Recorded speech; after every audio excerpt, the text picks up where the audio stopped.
Good day sa inyong lahat. Nandito tayo sa ating panibagong vlog. Sa edisyon na ito ay gagawa tayo ng single video na ang system ay Wi-Fi. System na ito is libre lang. So, ikaw lang ang bahalang mag-configure. Ngayon, makikita natin, meron tayo dito folder sa akin yan. Ito naka-ready na. Okay. So, ngayon, gamit tayo ng MikroTik Hex GR3. Yata yon. Ayan, makikita naman dito. RB750 GRT. So, ang version niya is 7.15.2 ang firmware niya. So, in-upgrade ko na to. Okay, asa ngayon, ang PC natin nakakonek sa LAN port number 5 or Ether 5. And then, sa MikroTik Hex natin, meron sa Ether 1 is nakasaksak na internet. So, ngayon, ito siya. Pasukin muna natin kasi ating i-reset. So, yan. Makikita nyo naman, meron naman siyang configure.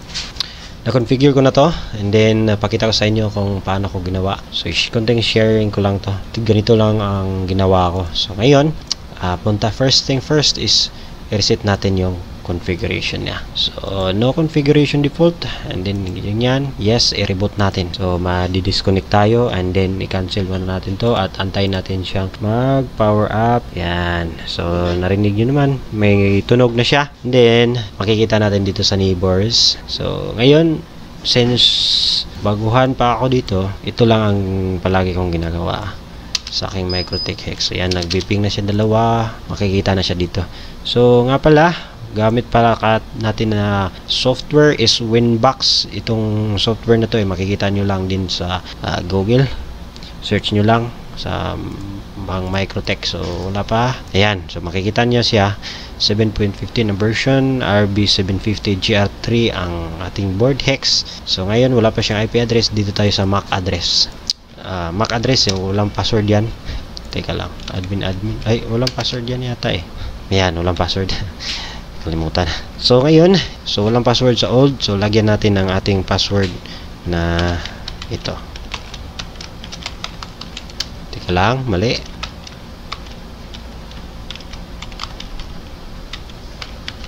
Ayan. So recreate mo lang natin. So ito na yun, change natin and then close natin at buksan ulit atin itong Winbox at makikita natin dito sa MAC address niya. So, ayan, yung password na yan, ito yon. Every time mag-open tayo. So, ayan, nakapasok na tayo. And then, ang unang gagawin natin is interface. So, ito yung gagawin natin. So, ayan, makikita nyo naman, itong loopback, kanya na talaga to, wala na tayong magawa dyan. So, ayan, kung makita nyo, merong R at saka R dito, ibig sabihin sa Ether 1 is merong nakasaksak. So, sa sitwasyon natin ngayon, sa Ether 1 is meron tayong ISP natin yan. So, pangalan natin sa Ether 1 ISP. Ayan, ganyan lang. So, proper tagging tayo. So, number 2, Ether 2, and then gawan ko tong ng AP1. Ay, bakit ganun? AP1, and then enter. Pwede naman to copy, pero sa akin gusto kong manual eh. Yan. I-bridge. Bakit siya AP inilagay natin? Dahil i-bridge natin to. Ether 3 din. Tapos itong Ether 5, ito yung ating LAN port. So, pwede siyang mag-internet LAN port. So, igawan natin LAN. So, ayan. Makikita nyo naman ISP, AP1, 2, and 3. Itong tatlo na to is i-bridge natin. So, kahit anong AP natin, kahit saang port na yan, isaksak natin yung AP natin, access point natin ba. And then dito sunod tayo sa bridge. So tapos natin sa interface, bridge na natin. So sa bridge, dito sa bridge window o tab, add tayo hotspot. So gawa tayo ng bridge hotspot. So hotspot ang pangalan natin. Ganun naman yan eh. Hotspot, apply. And then punta tayo sa ports. Add tayo ng ports. So interface, lagyan natin yung AP1, tapos bridge. Yung bridge ginawa natin dito ba sa bridge mismo. So apply, okay. So yan, ether 2. Add muna natin. So ipang-add na natin tong tatlo. I-bridge na natin tong tatlo. Yan, meron na tayong tatlong nakalagay. Naka-bridge na siya. Ayan. Meron na din dito. Ayan. And then, sunod natin gagawin is, kuha muna ako ng notes. May notes ako dito eh. May notes ako dito. Hindi ko ma-memorize eh. Ito, nasa downloads pala. Nasa downloads. Ayan. Saan ba yun? Okay, dito. Single window. Na-share ko na to dito sa group natin. Sa 1.5 group. Sa Facebook. So, yan. Nakalimutan pala natin tong clock. Pero, as default na, enable naman yan. Tapos, kanina, nag-interface tayo. Ayan. And then, bridge. Itong bridge na to. So, next pala natin is IP address. Punta tayo dito sa Winbox. So, dito tayo punta sa IP addresses. So, gawa tayo ng IP address sa ating ginawang hotspot and LAN. Okay? So, unahin ko yung hotspot. So, 10.0.0.1/23 ang ginagamit ko kasi maraming subnet mask to eh. Ito subnet mask to. So, karamihang clients. Yan ang gusto ko is 23. So, okay na yan. Pwede naman 24 pero sa akin 23. And then network 10.0.0.0.0. So, ayan. So, interface yung hotspot. So, gawa natin ng ito na yung IP address sa mismong hotspot. So, kahit anong ether port yan, ether 2 or 3 or 4, ito yung address niya. So, 23 ang ating subnet mask. Okay, apply, okay. And then, gawa natin ng address yung LAN port. So, ang ginagawa ko, ganito lang. /24. So, 24 naman. So, kasi isa lang ang port. So, 24. Subnet mask lang natin.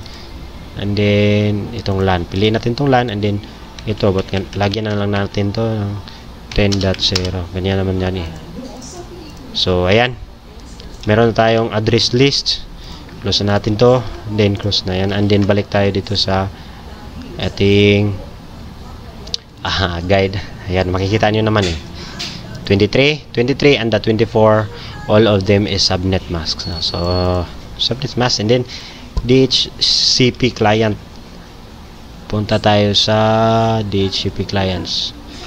DHCP. So, IP, DHCP clients. Then, add tayo dito. Papasukin natin tong internet natin. And apply, okay. And then, ganun na nga. So, ibig sabihin ng status niya bound. So, nakapaslock na yung internet. Meron na tayong internet niyan. Pero, hindi pa mapalabas niya dahil wala pa tayong kulang pa eh. So, ngayon, and then, napasok na natin yung internet. And next natin is, ayan o. Pwede naman i-ping. Ayan, ping natin na sa terminal. Yes, muna natin to. Okay, mali pa. Teka lang, na yes pa. No. So, ngayon, i-ping natin yung Google. Yeah, ping.google.com. Ayan. Ay, mali. Google. Uy, mali tayo ng ping ah. Paano ba i-ping? Hindi pala. Ganito lang. Ping Google. Ayan, mali tayo lang dat. Sanayan tayo sa CMD. So, ngayon, nakapasok na ang ating internet. Ayan, makikita niyo naman. So, i-close na natin. Meron na tayong internet. And then, lagyan natin ng firewall. Sa firewall, i-accept natin yung internet. Yung sabi dito, acceptance. Pero, hindi talaga ako sanay or bihasa dito. So, sinundan ko lang yung mga tutorial ng iba. And then, sinare ko naman para sa gumawa rin. Makahanap sa aking channel, makakita dito. So, firewall. Firewall NAT IP. So, firewall, tapos NAT, and then NAT for the LAN ports. Pwede yata yan. NAT for ISP. NAT accept. Lagay natin for source NAT, chain, source NAT, chain, then out interface, lagay natin dito yung ISP. Asan ba yun? Ether 1 ISP. So ayan, dito sa action is firewall not accept yata. Masquerade natin to. Masquerade, saan ba yung masquerade? Ayan, dito.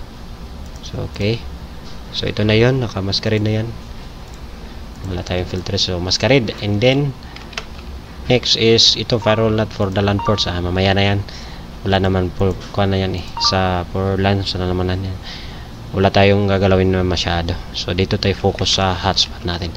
And then DHCP server, punta tayo sa step 7, IP DHCP server. So ngayon dito yon,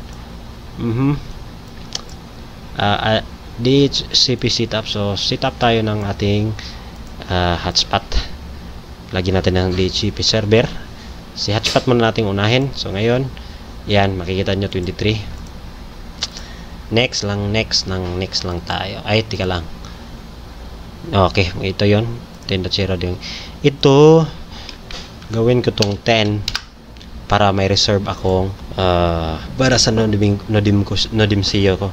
Ginawa ko tong 10.0.0.10 para yung pababa ng 987 ang pababa is reserve na yon. So mag static kasi ako. So ngayon nakasanayan kong number 10. Ayan na yan. So next DNS server is wala pa tayong ginawa. So lagyan na natin ng 8.8.8.8 and then 8.8.4.4. Next, and then list time is ginawa ko tong 3 minutes para madali lang ma-list or mawala ang mga connected networks. Okay, so ayan, ito na yon. Dito ang sa list time. So kung mapasok na yung unit device dito, 3 minutes na hindi gumagalaw or walang kuhan, kung pag-connect niya tapos lumabas agad, pag after 3 minutes is mawala siya. So yun yung purpose ng list time. And then add tayo ng DHCP another, lagi natin server ang LAN. Ayan, so yun, DHCP address niya, gateway. Yan, wala tayong masyadong babaguhin dyan. So ang list time dito is 5 minutes. Gawan ko lang 5 minutes, sa akin lang naman to. Kung gusto naman niyang palitan, kung gusto, yan, ilang minutes gusto nyo, pwede naman. So ngayon, so ang address pool natin is ito, palitan ko yan. Nakasanayan ko na kasi palitan para maganda tingnan. So ito yon ang hotspot natin. So lagay natin pool dash hotspot.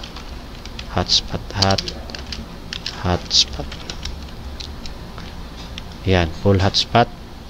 Ito pool LAN. So yan, so makita yan, pool hotspot, pool LAN. So yan, and then ang yung hotspot, babagoyin natin yung pangalan is hotspot lang natin lagay din, server, ito LAN server. Ito lang ang gusto ko LAN server. Ayan, so meron na tayo. Then next is DNS. Lagyan mo natin ng DNS, IP, firewall, IP, then DNS. So lagyan natin ng 8.8.8, then 8.8.4.4. Then palagi ko na itong chinecheck. Hindi ko alam kung bakit chinecheck nila. Chinecheck ko lang, apply. Okay, simple lang to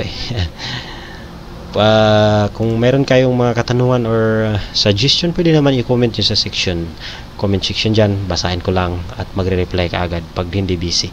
So ngayon, tapos na tayo.